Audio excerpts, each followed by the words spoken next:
Hello guys, আমরা আছি এখন লেউয়া। দেখেন লেউয়া কি সুন্দর জায়গাটা, কিরকম লেউয়া জায়গা, জবরদস্ত জবরদস্ত। হ্যাঁ দেখেন, সব পাহাড়ি অঞ্চল। এটা হচ্ছে আমাদের সদিক মালানা মালুম বয়স পরে দিয়ে আইন আমরা রওনা দিছি ঘুরতে যাওয়ার জন্য আর কি। এটা হচ্ছে আমাদের ড্রাইভার, আমি হচ্ছি যাত্রী আজকে। আমরা কত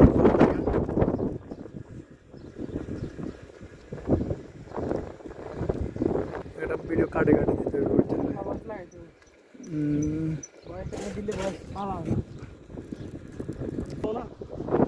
গরমে আর আমি মুখলি না দিব আর দেখলে আর